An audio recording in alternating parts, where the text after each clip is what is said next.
Hoy vamos a hablar acerca de la cetogénesis, ¿no? ¿Verdad? Un proceso muy aclamado, muy escuchado, ¿no? ¿Verdad?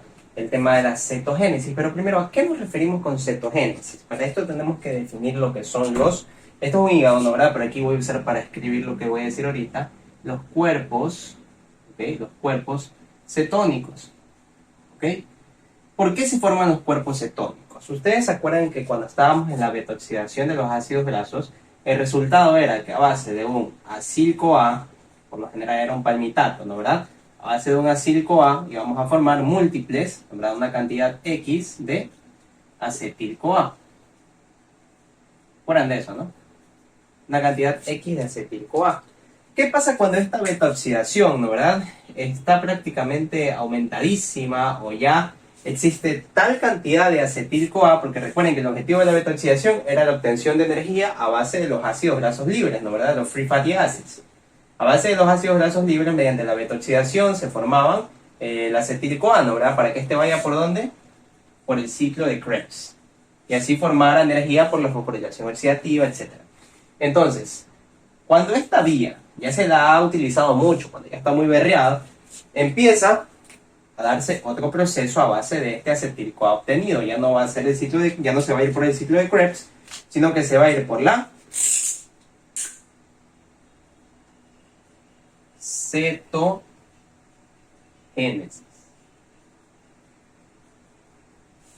Tú me vas a decir, Diego, ¿por qué?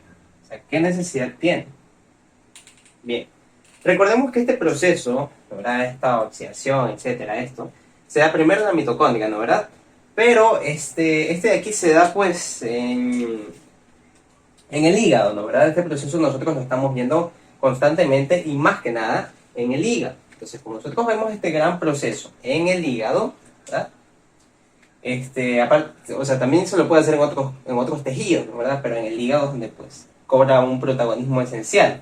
En el hígado pues no se va a aprovechar toda esta energía que se está formando. Entonces esta energía masiva que se está formando y que no se la va a utilizar en el hígado, esta cetogénesis lo que hace es llevar empaquetados estos acetil-CoA, los empaqueta, ¿no? ¿Verdad? Porque los cuerpos cetónicos no son más que paquetes de acetil-CoA.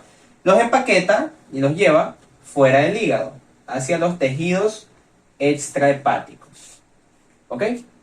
Entonces, esa es más o menos la función de los cuerpos cetónicos. ¿Okay? Estos cuerpos cetónicos dados por la cetogénesis, una vez que el hígado ya está harto de hacer ciclo de Krebs debido a los acetil-CoA obtenidos por la beta-oxidación, se van a ir a los tejidos extrahepáticos, especialmente, chicos, al sistema nervioso. ¿Ya? Al sistema nervioso.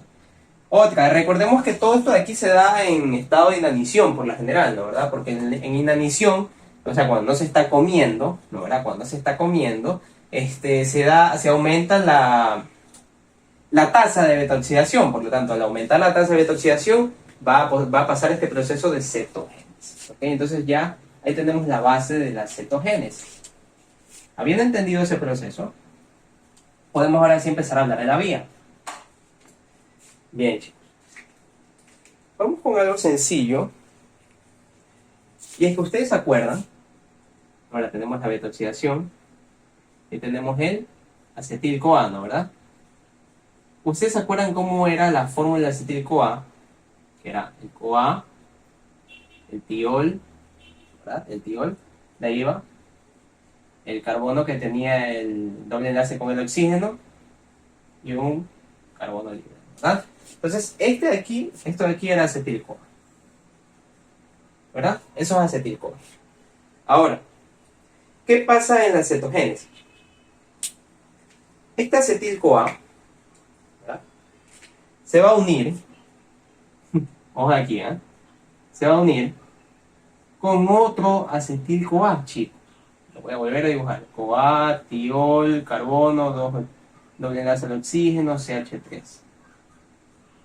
Se va a unir con este acetil-CoA. Se va a condensar con este. Por eso es que prácticamente estamos empaquetando acetil-CoA.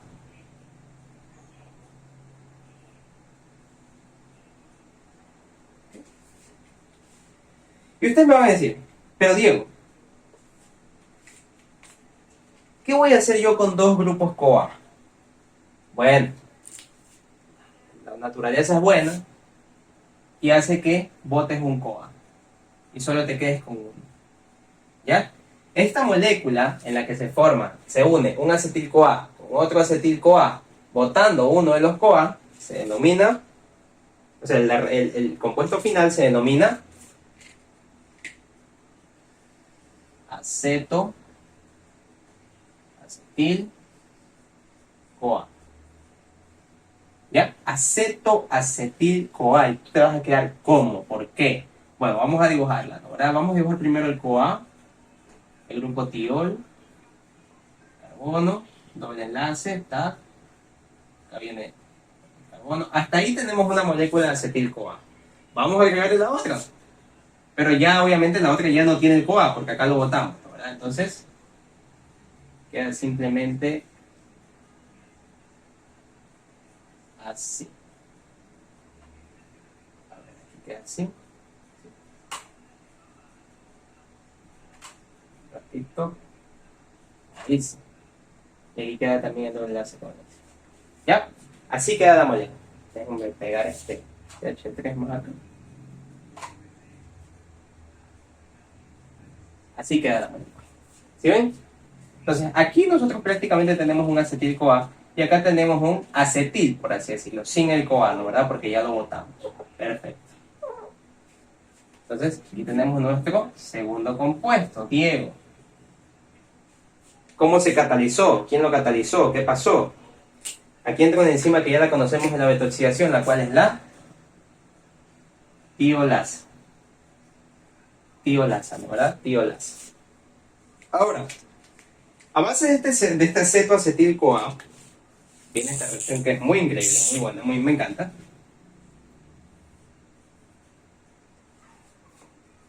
¿Ya? Viene esta reacción y adivinen qué va a pasar ahora. Vamos a unir otro acetil-CoA. Quiero que se den cuenta de algo. Miren, ¿cuántos carbonos tenemos aquí? 1, 2, 3, 4, ¿verdad? Y es lógico, porque acá también teníamos 1 y 2, y acá teníamos 1 y 2. Entonces ustedes me pueden decir, entonces si yo voy a unir otro acetil-CoA, si yo voy a unir otro, Diego, caramba, si yo voy a unir otro, lo más probable, ¿no? ¿Verdad? Lo más probable es que ahora sean 6 carbonos, porque cada acetilo tiene 2 carbonos. Y aquí es donde entra el error, ¿no? ¿Verdad? No tiene 6 carbonos, sigue teniendo los 4 carbonos. ¿Por qué? Ya vamos a verificar. ¿Qué es lo que está pasando aquí? Asimismo, es el mismo proceso. Le da el CoA, el acetil-CoA, se libera ese CoA, ¿no? ¿Verdad? Aquí también entra una molécula de agua. ¿Ok? Y vamos a tener como resultado un compuesto. Ojo al nombre, no se me desubiquen. Lo voy a escribir todo. 3-hidroxi 3-metil glutaril, ¿no? ¿Verdad? CoA. Para los cristianos, HMG CoA. HMG, Diego, ¿de dónde? Bueno, mira las iniciales de cada uno, ¿no? ¿Verdad? Hidroxi, metil, glutaril, CoA. ¿Ya? Entonces aquí tenemos HMG CoA.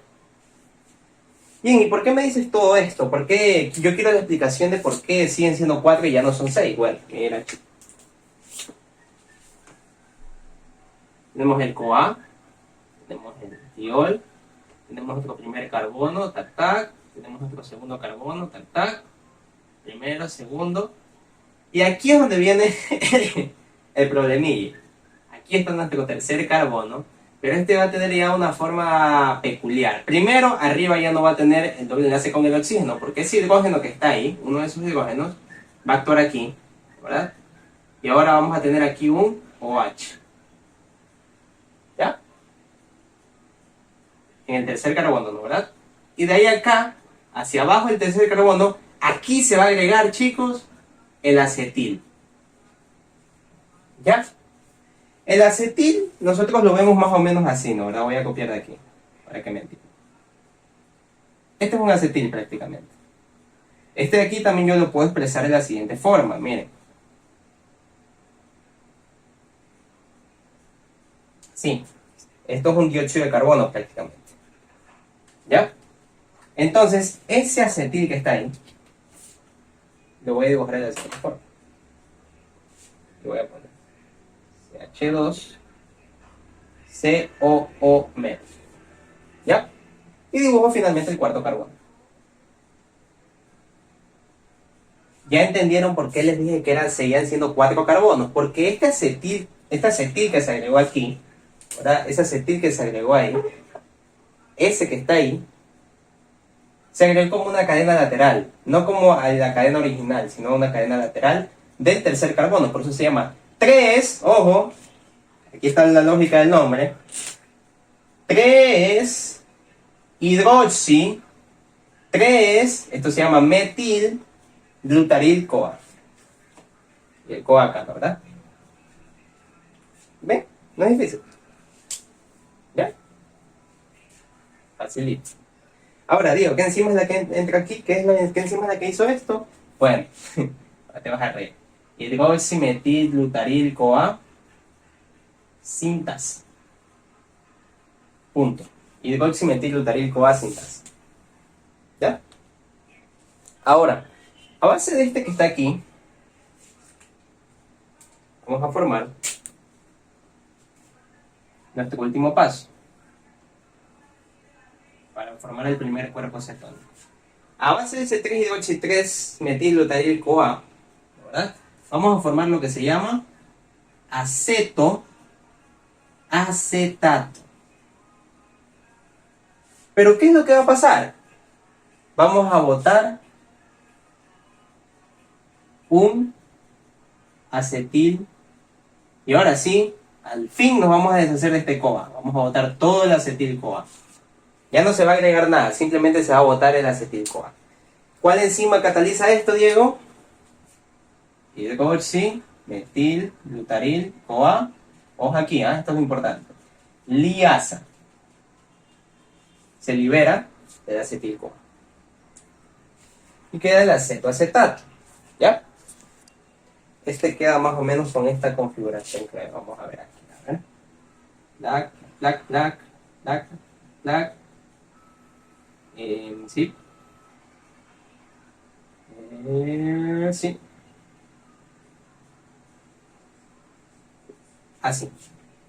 Entonces ya vieron la utilidad de por qué utilizamos este que está aquí. ¿Verdad? ¿Para qué se agregó este que está aquí? Porque al final vamos a tener 2 acetil-CoA unidos prácticamente. 2 acetil unidos. Pero ya vieron por qué se agregó este de aquí. ¿Verdad? Para obtener esta configuración que vemos aquí. Entonces este es el acetoacetato. Y este va a ser nuestro primer cuerpo cetónico. ¿Ya? Va a ser nuestro primer cuerpo cetónico. Vamos a hablar de los demás cuerpos cetónicos, ¿verdad? Creo que ya ahí está la vía. Déjenme tomarle una foto. Bien. Y vamos a hablar acerca de qué va a pasar con ese acetoacetato, cómo se va a convertir a los demás cuerpos cetónicos, porque son 3 cuerpos cetónicos, ¿verdad? Vamos a borrar.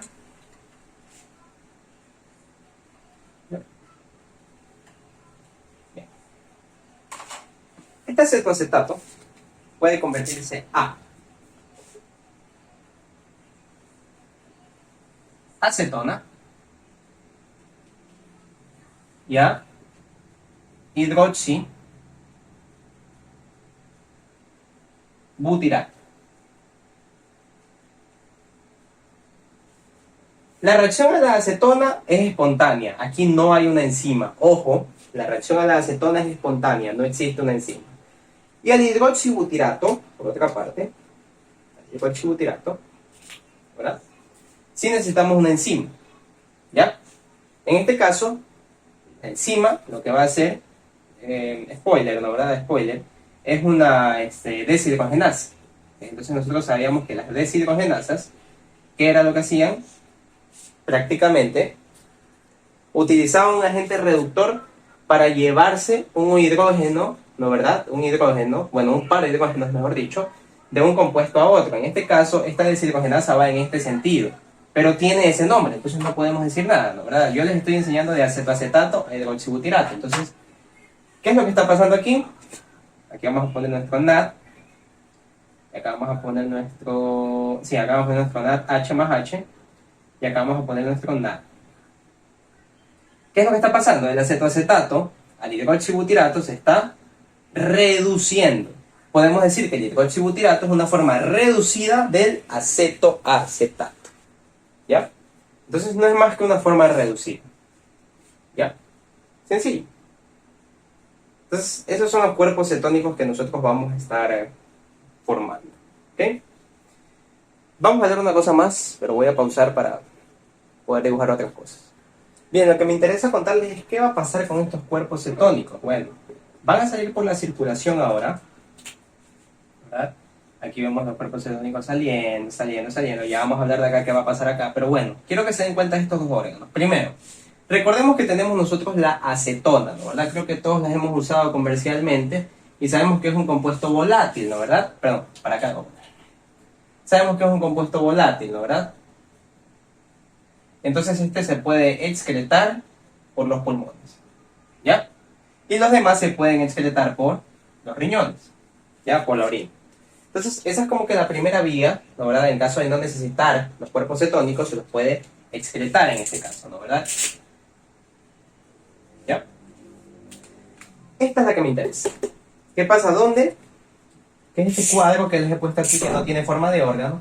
Son los tejidos extrahepáticos. ¿Ya? Extrahepáticos, es decir, cualquiera que no sea el hígado. Incluso esos de ahí también, pero bueno, eso es teórico, no era lo que les estoy diciendo. Entonces, ¿qué es lo que va a pasar? Estos cuerpos cetónicos van a venir acá. Especialmente el que más vamos a encontrar, ¿no? ¿Verdad? Es el hidroxibutirato.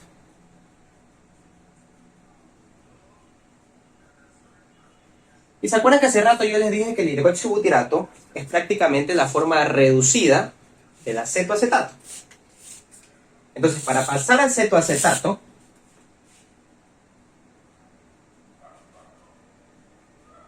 ¿qué creen que va a tener que pasar?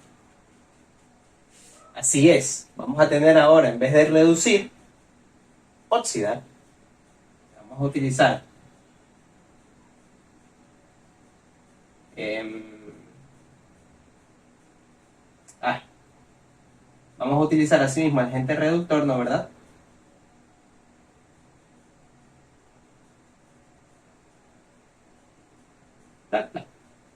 Y ya oxidamos la molécula. Recuerden, de acetoacetato a hidroxibutirato está reducido. Y de hidroxibutirato a acetoacetato se está oxidando. Perfecto. Y esto aquí es importante, porque recuerden que el NAD, ¿verdad? El NAD, al final, ¿no? ¿Verdad? Va a irse a la cadena de transporte de electrones y nos va a dar energía. O sea, nos va a dar energía en forma de ATP. Nos va a dar energía en forma de ATP, ¿no? ¿Verdad? Entonces, este dato que está aquí, por favor, no lo olviden porque es importante. Bien, ya tenemos el acetoacetato. Ahora, nosotros queremos pasar para utilizarlo en el... ¿Cuál es el objetivo de utilizarlo en los tejidos extrahepáticos? Desempaquetar esos cuerpos cetónicos para ahora tener acetil-CoA y tener energía a base de esos cuerpos cetónicos para pasarlo por el ciclo de Krebs. Entonces, ¿qué es lo que está pasando? Este acetoacetato ahora quiere pasar a su precursor, el cual ya vimos, ¿no? ¿Verdad? Que es el acetil-CoA. ¿Se acuerdan de ese de ahí? ¿Ok? ¿Y cómo va a hacerlo? ¿Qué es lo que va a pasar aquí? ¿Mm? Bueno, aquí entra un compuesto del ciclo de Krebs que se llama succinil-CoA. ¿Ya? Succinil-CoA. ¿Y qué es lo que va a hacer el succinil-CoA? Le va a donar este CoA, se lo va a donar a el acetoacetato. Y ahí vamos a tener acetoacetil-CoA. ¿Mediante qué enzima? Una CoA transferasa. Voy a poner otro color.